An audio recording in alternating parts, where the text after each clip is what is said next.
Okay, so did you know that just 1 pint of blood can save up to 7 people's lives with each body from people can vary between 10 and 12 units of blood at a time.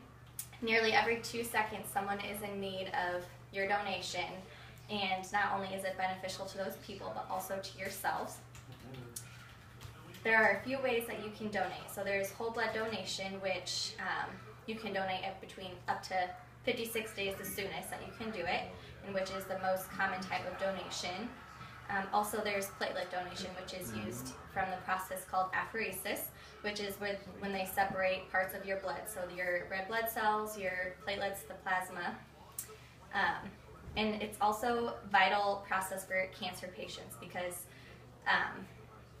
with their body needing the platelets to help rebuild any other cells, and it's also vital for organ transplant patients. It also is beneficial in preventing massive blood loss. And actually cancer patients need transfusion up to 8 times a week. So platelet donation is very important these days with new types of cancers being varied today. There's new ones coming up and more platelet transfusions are needed, as well as your donation. And this process can take anywhere between 1.5 hours to 2 hours. And then there's also plasma donation. So plasma is also used through the process of apheresis. After plasma is pulled from the blood, it is actually filtered back into your system. And this can be stored for 42 days and then 1 year if it is frozen.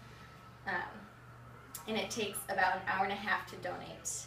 And then with blood types, type AB is your universal and the most popular for plasma. Red blood cell donation. Red blood cells actually only have a shelf life of 5 days, and it requires only a unit, but double red blood cells takes up to 2 units of blood when you donate, so it takes a little bit longer. And this is the most transfused blood component. So your requirements when you do donate, you can be a minimum of age 16 with a parental consent with a maximum age of 69. And only 35% of the population actually donate blood because of high risk factors such as HIV and other things like that, which obviously can't be donated. Red blood cell requirements are higher, and body height and weight actually increases, as well as your hemoglobin level for the requirements to be able to donate these. So how much does someone need to survive in severe situations? So with heart surgery, you can actually have about 6 units of blood that they need and 6 units of platelets. Severe automobile accidents, up to 50 units of blood. Bone marrow transplants, 120 units of platelets, and then 20 units of whole blood can be needed. And burn victims, up to 20 units of platelets. With today, 4.5 million Americans need a transfusion a year. So as you can see, donations are actually very important to be able to do. And then when I talked about with plasma, type AB is the universal donor, but for whole blood, type O is universal. So anybody can receive the type O blood, but type O can actually only receive from itself. And then hospitals and ERs are in need of about 44,000 donations a year, or a day, to keep up with the demand. And then with self-benefits, if you donate plasma, you can be reimbursed with money, which today a lot of college students do. There are also health benefits, such as free physical exams. Actually, donating blood can help reduce your chance of heart disease by lowering your levels of iron per donation. And then there are also benefits for the obese. Germany studies show that with metabolic syndrome, which is a collection of heart disease symptoms, that when you have your blood drawn, you experience reduced blood pressure. And there is the option to donate blood to yourself, which is called autologous donation.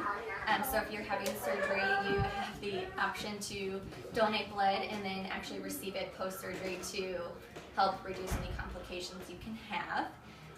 You also have an option of direct donation, which is when you can choose to donate to either a family member or friends that you prefer to donate to.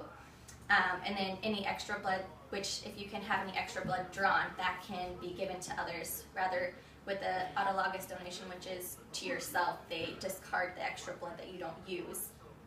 And psychologically, donating blood is beneficial because you get a good feeling from helping others that you do or do not know. And there are many stories on people who are very thankful for donations, and there's one that I had found that I found very interesting. So her story, about 5 years ago, I learned I was pregnant with my 4th child. My previous pregnancies had been uneventful, but this one had proved different.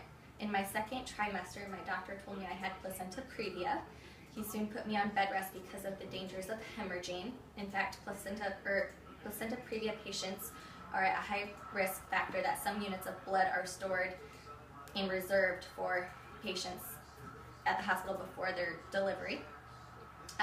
Little did I know how much I would need that. In the wee hours of a snowy February night, I began to hemorrhage at just 35 weeks.